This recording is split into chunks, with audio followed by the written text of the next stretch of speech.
Ei, pessoal, como é que vocês estão? Meu nome é Rômulo, sou professor da Universidade Federal de Rondônia e hoje nós vamos fazer uma leitura de alguns poemas para que a gente possa entender melhor aspectos da estrutura do texto e também do conteúdo do texto, tentar dialogar entre como os textos são feitos, como os textos eles são produzidos, ressaltando aspectos importantes da sua construção e também do seu conteúdo. É importante frisar que a literatura sem uma teoria, ela é o óbvio, ela é o senso comum. Então aqui na academia a gente busca trazer elementos teóricos que tirem a nossa leitura do senso comum e a coloquem numa leitura qualificada, buscando duas coisas fundamentais, que é a primeira, extrair sentidos do texto e ao mesmo tempo entender como esses sentidos eles são construídos e entender como os textos são feitos, como os textos eles são produzidos. A arte ela tem essa função secreta, metalinguística, de estar sempre chamando a atenção para que a gente possa vê-la em seu processo de criação, como ela foi feita. A gente pudesse ver na construção os andaimes, os recursos necessários para que ela possa ser construída. O primeiro texto que eu trouxe aqui é O Acendedor de Lampiões, do Jorge de Lima, um texto. Trouxe textos afetivos, textos que têm valor para mim, né, pessoalmente. E ele diz assim: lá vem o acendedor de lampiões da rua, este mesmo que vem infatigavelmente parodiar o sol e associar-se à lua. Quando a sombra da noite enegrece o poente, um, dois, três lampiões acende e continua. Outros mais a acenderem imperturbavelmente, à medida que a noite aos poucos se acentua, e a palidez da lua apenas pressente. Triste ironia atroz que o senso humano irrita.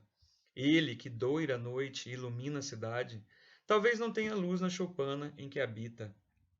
Tanta gente também nos outros insinua crenças, religiões, amor, felicidade, como este acendedor de lampiões de rua. Bem, a- a- o recurso o recurso que eu chamo a atenção aqui é narrativo. Então ele vai contar aí, nós temos um sujeito, a gente fazendo aqui o nosso contrato fiduciário semiótico, a gente tem um sujeito em relação de trabalho, relação actancial com o fazer, que é o ascender. É um trabalho que se coloca ligado talvez a uma questão dialética social, né, do trabalhador, que essa estrofe ela vai trazer isso, né, o trabalhador que acende a luz para os outros, mas não tem em casa, que a gente pode provocar intertextualidade com aquela música do Zé Ramalho, né? Não sei se a letra é dele, mas que ele canta, pô, ela foi difundida por ele, que onde ele aponta o prédio e diz que o pedreiro construiu aquele prédio, mas ele não pode entrar naquele prédio, né? E aqui a gente tem a ironia, então a gente tem uma dialética, a gente poderia classificar esse poema aqui como um poema dialético, onde ele vai trazer duas forças contraditórias, né? Que é o ter e o não ter, que aí a gente vai trazer a questão social, né? A ironia atroz de que quem ilumina a cidade inteira não tem na casa uma luz para iluminar. E por trás dessa ironia, ele vai acrescentar uma outra ironia, uma outra dialética, que é daquelas pessoas que do parecer e do ser, né? São pessoas que parecem que são, mas não são. São aquelas pessoas que parecem religiosas, mas não são religiosas. São pessoas que nos impõem ideologias, crenças, mas não vivem. Elas têm uma conduta diferente daquilo que pregam. Então, a gente tem nessas duas estrofes, brilhantemente, duas grandes dialéticas de forças contrárias que ele vai chamar a atenção graças a uma metáfora brilhante, que é a metáfora narrativa, onde ele usa como modelo o acendedor de lampiões, né, de modo visual. É um poema que tem uma fanopeia magistral, além de uma narrativa brilhante. Então, em cima dessa narrativa, nós vamos ter duas dialéticas, duas tensões dialéticas aqui perfeitas, né, que facilmente qualificadas da estrofe, primeira estrofe, do primeiro terceto e do segundo terceto. Brilhante, né? Jorge Lima sempre brilhante. O objetivo aqui dessas leituras são leituras para chamar a atenção de aspectos tranquilos, né? De aspectos caros aos poemas, mas também que possam ser trabalhados, que possam ser diagnosticados. Esse poema aqui, A Lição sobre a Água, é perfeito, um poema lindíssimo. E esse poema eu trago esse poema porque eu queria um aspecto teórico que eu gosto muito, que é a singularização. Né? É o toque de Midas da literatura. Você tem as palavras todas do vocabulário, mas elas não são literárias. Para que uma palavra possa ser literária, ela precisa de um toque de Midas. Né? Ela precisa de uma astúcia da enunciação. É o que acontece com a água. Esse poema é dividido em dois momentos. Um momento onde a água é apenas objeto da química, e um segundo momento onde a água ela já se torna um objeto místico, onde ela já se considera um objeto literário. Deixa eu subir minha cadeira aqui, pessoal, rapidinho aqui para vocês. Bem, então, esse poema Lição sobre a Água, ele vai abordar aqui, ó. Este líquido é água. Quando pura, é inodora, insípida e incolor.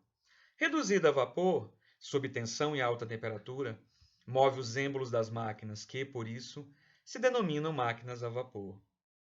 É um bom solvente, embora com exceções, mas de um modo geral, dissolve tudo bem, ácidos, bases e sais. Então você vê que tem uma tonalidade, né? Um tom enunciativo, eu digo desdenhoso, eu digo no passando ao passant, né? Meio de lado já saindo e indo embora, né? Sem, é típico da ciência, do discurso científico, né? Declarar objeto, descrever objetos, suas particularidades, o que torna uma palavra comum, uma palavra dentro do dicionário. Então é a palavra, como diz o Drummond, a palavra em estado de dicionário, nada de mais, nada além, mas aí a gente precisa, ele continua, né? Congela 0 graus centesimais e ferve a 100 quando a pressão normal. Aí é que acontece o toquezinho da literatura, né? O toquezinho da enunciação. Foi neste líquido que numa noite cálida de verão, sob um luar gomoso e branco de camélia, apareceu a boiar o cadáver de Ofélia com um nenúfar na mão. Então aqui a gente vai ter uma tonalidade mais longa que vai dar essa tensão poética, né, brilhante. E aí é perceptível que a gente consegue, né, de já perceber a transformação desse discurso, dessa entonação, dessa dicção aqui, para esta dicção aqui, mais ritualística, mais suntuosa, mais sacra, de certo modo, e que vai transformar a água num objeto místico. E aí eu tenho aqui a nossa Ofélia, morta, na água, com a sua nenufa na mão. E aí a gente tem todo o misticismo da literatura, o toquezinho da literatura de transformar o objeto que até então ele era químico num objeto místico, né? É a singularização, a anotar um conceito dos formalistas russos. Mais um poema aqui para a gente fazer uma leitura. Poema do Oswald de Andrade. Sou apaixonado por esse poema porque é um dos poemas que melhor sintetizam a simbiose entre o cubismo, entre a coreografia, entre o ritmo e o discurso literário, o texto literário. Porque é tudo isso que eu estou falando. A capoeira é aquela dança coreografada, né? Cubista, né? Cabeça, perna na cabeça, cara no braço, né? Ela é cubista. E aí o poema diz, ó, ô capoeira, quer apanhar, soldado? O quê? Quer apanhar? Pernas e cabeças na calçada. Então você tem um prisma do pernas e cabeças, que é esse movimento de tesoura, né? Entesourado, e ao mesmo tempo a calçada como a linha que dá a medianiz para que a gente possa visualizar esse pernas e cabeças na calçada. Então é um poema que sintetiza perfeitamente quando você imagina ele, quando você realiza esse poema, você consegue ter uma imagem cubista, você tem uma imagem até expressionista, e você tem a coreografia, você tem o movimento. Pernas e cabeças na calçada, você vê os caras lutando a capoeira. Então, esse terceiro poema aqui é um poema perfeito de simbiose entre o recurso visual, né, e o recurso textual. O recurso textual. Bem, vamos para o último poema destas para o vídeo não ficar muito longo. Um poema que eu sou literalmente apaixonado, porque ele tem uma cereja do bolo aqui, maravilhosa, que é o discreto e formosíssima Maria.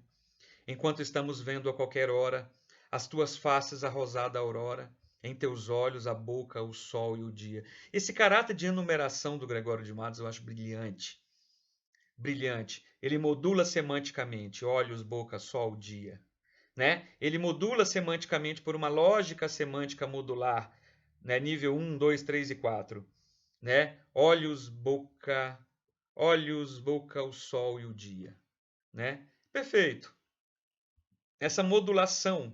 E vai ser lá na frente desse poema, você vai ver que é essa modulação que vai ser a grande tchan desse poema.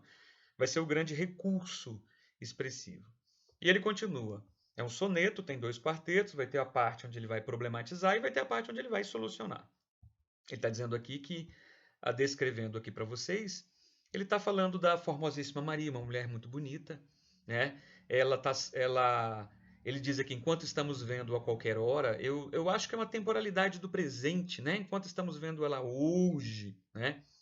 As faces rosadas, né? A aurora, a beleza da aurora nas faces rosadas, o que para mim isso aqui está muito conectado à marca temporal do hoje, da juventude e da beleza. Esse triângulo semântico precioso desse poema. Então, esse a qualquer hora, me vem muito à cabeça a questão do presente. E a rosada, juventude, e a aurora, a beleza, seria o código semiótico do que ele está falando. Tudo bem, mas a gente precisa de um problema nesse poema. E ele continua, enquanto com gentil descortesia, o ar que fresco Adonis te namora, objeto de namoro místico, greco-romano, te espalha rica trança voadora, quando vem passar-te pela fria. Então, aqui, até aqui, só euforia, só coisa boa, né? Mas, como todo poema de Gregoriano, a gente vai ter um mas, um contudo, um porém, um obstante, um todavia. E aqui que acontece, como eu digo, que a literatura, a graça da literatura é a desgraça, né? E aí ele diz, goza, goza da flor da mocidade. Adoro essa entonação aqui, ó. A dicção poética, da ironia, da forma como narra, tipo, e agora, José? E aí, José? É muito fantástico. Ele fala, goza, vírgula, goza da flor da mocidade, que o tempo trota toda a ligeireza. Esse tempo aqui, ó, de cima, que ela tem, que agora ela não vai ter mais. E imprime toda a flor suavizada. Acho fortíssima essa imagem do tempo pisando na beleza dela, da flor dela. E aí ele diz, ó, não aguardes que a maduridade, e a gente tem uma lição do tempo aqui muito forte, a lição do tempo está aqui brilhantemente. E aí ele vem com a minha modulação preferida, pessoal. Minha modulação brilhantíssima, né? Tem que fazer uma tatuagem dessa modulação aqui. E ele diz, te converta em flor, essa beleza, em terra, em cinza, em pó, em sobra, em nada. Eu achava que era sombra, eu preferiria sombra, depois tem que ver se na tradução oficial... Na tradução não, no original se é sombra. Olha que modulação, pessoal. Em terra, em cinza, em pó, em sobra, em nada. Se fosse sombra, seria até melhor visualmente. Ó, função poética aí, pessoal. Eu trocaria sobra por sombra. Do pó, sombra, nada. A sombra é só a mancha. É só a mancha. Sobra pode ser terra, né? Não sei não, tem que ver para isso aqui se ele colocou sombra ou sobra. Vou deixar uma atividade aí de casa, mas olha aqui, modulação perfeita. Em terra, em cinza, em pó, em sobra, em nada. Então, discreta, discretíssima Maria, toma cuidado que o tempo ele acaba. E a tua beleza ela vai ser pisada pelo tempo. E ele vai passar por essa modulação gigantesca. Então esse poema é riquíssimo. Ele tem semântica, ele tem modulação, ele tem tonalidade irônica. Que riqueza de poema do Gregório de Matos. E aqui eu fecho essa análise desses poemas. Espero que tenha servido aí. Vamos fazer a 2. Leitura poética 2. Leitura de poemas 2, para a gente poder fortalecer os nossos conceitos. Um grande abraço, se inscreva no canal.